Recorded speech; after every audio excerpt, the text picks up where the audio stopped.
Hi guys, if you can hear music and talking, it's because my window's open and there's like a communal party thing going on outside. So today I'm doing my 40-week pregnancy update. I was hoping I wouldn't get this far, unfortunately I have. So this is what this pregnancy update is about. A lot of stuff has happened in this video, a lot of it is gory. There's going to be a lot of TMI stuff, so if you don't like gore or natural stuff that happens to your body when you're pregnant, don't watch this video. I also had my midwife appointment, and I know I said the baby had dropped, but when she checked, she said although he has lowered down and his head down, he isn't engaged. This was on Sunday, the 11th of June, my due date. She couldn't give me a sweep and my contractions were starting and stopping, and I was so disappointed because I thought the pain was for something. I thought, was I even dilating? I couldn't even have a sweep, he wasn't even engaged. I thought all that tightenings and contractions and back pain was for nothing. I was really disappointed.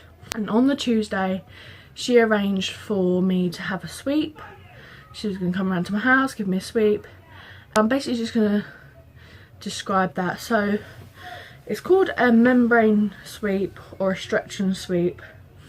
And she came round, she checked baby's position. She said he was somewhat engaged, so she could do the sweep.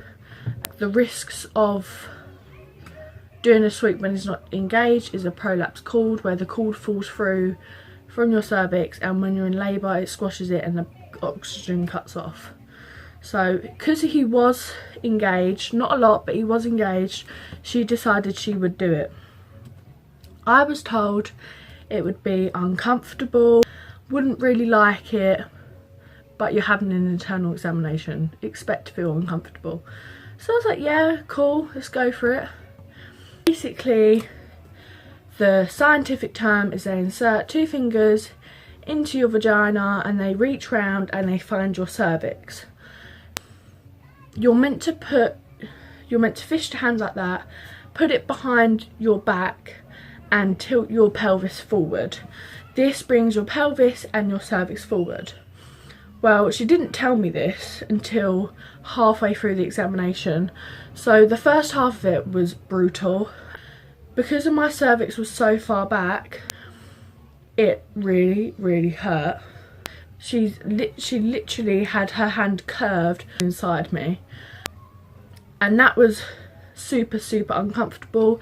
Wasn't painful, it was just really uncomfortable. And then she grabbed hold of my cervix. If you've ever had really bad periods, and I'm not talking, oh, I'm really uncomfortable, I have a bit of pain periods. I'm talking you can't go out, you can't go to school because you're bent over and you have a hot water bottle on your front, a hot water bottle on your back, a pack of peas between your vagina, dosed up on paracetamol, can't move from bed periods, then you know the pain I'm talking about. When you haven't had menstrual cycles for 9 months, that pain is quite shocking to come back all of a sudden. Especially when she said it'd be uncomfortable. It's painful. Shocked out of my system because I was not expecting it to be like that. And she grabs hold of my cervix and you can feel her grabbing it and pulling it, obviously over the baby's head. She goes, oh, I can feel the baby's head, I can feel the water. I'm so shocked from the pain, it's all I can think about. Scientifically, they pull the cervix around the baby's head, they get 2 fingers and they try and go in like a circular motion to release the hormones between your waters and your cervix. So after that, I was 2 centimetres dilated, which was good. My cervix was really soft, which was good, but the length of it was way too long, was too far back, posterior is the way they call it. She said you can have another one in a few days, or just wait, see what happens, and if nothing happens, be induced. I said, let me think about it, I'll text you. So that was my first membrane sweep. Looking back on it now, turn around and be like, if it's too far back, you will feel pain, it will feel like the worst period pains that you've had in a long while that just come back suddenly after 9 months, be prepared. I could have been prepared and I could have mentally done that, and it wouldn't have hurt way as much as it did. Fast forward to the 16th of June. So the 11th of June was my due date. That was on the Sunday. The following Tuesday she done a sweep, and she said, text me if you want another sweep. Well, I decided I would have another sweep. If it came to the day and I didn't want it, I'd cancel the appointment. So I thought I'd book it up. Well, fast forward to the 16th, the day before I was due to have my sweep. So many contractions since 5:30, on and off, every 3.5 minutes, till about 7:30 in the morning. Then they stopped and they came back and it was every 5 minutes. And it was like that, switching from 5 minutes to every 3.5 minutes, all being a minute long, but just not the amount. They needed to stay at one time for a set amount of time, and they wasn't doing that. This back pain was horrendous, and whenever I did have a contraction, it flared up, and it was, by the end of the day, I was exhausted. It was 30 degrees outside. I was dehydrated, I was sweating, I was uncomfortable. I just sat there and I cried and I cried and I cried. And my mum's like, come on, don't beat yourself up, you've got this far. I know it's frustrating, it's the final days. You should have been here by now, don't worry. But I was like, no. I was like, I feel like I'm in this pain for no reason. I'm only 2 centimetres dilated. I want to go and get checked out. Painkillers wasn't touching it. Having a bath wasn't touching it, and everything the labour line lady was saying, have a bath, have painkillers, have a nap, get something to massage your back, wasn't working. So my mum phoned the Oasis Centre, which is where I want to give birth, explained the situation, explained that I was just really upset, could I at least come in for an examination to see if I've made any progress. So I went up there, sound like early labour, but because they're not consistent enough and staying consistent, you're not in active labour. She said, for me to be able to examine you and it be worth it, you need to be having at least 3 strong contractions, all the same length, in 10 minutes. So she said, go get walking up and down the stairs, come back and see how many contractions you've had, and I'll think about examining you. She went, if not, I can get a doctor to prescribe you stronger tablets and I'll have to send you home. So I've gone walking up and down, because labour ward is on the 3rd floor. So I've walked up and down twice, 3 times on these set of stairs.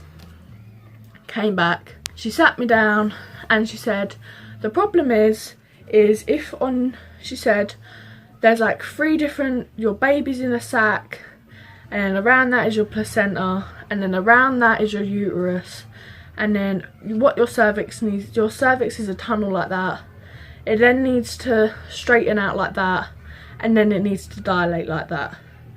And she said, so it's a very long process, just basically have to wait it out. So she said, the fact that you're having contractions and back pain and nothing's been happening since 5:30, she will examine you. So she then decided she would give me a sweep.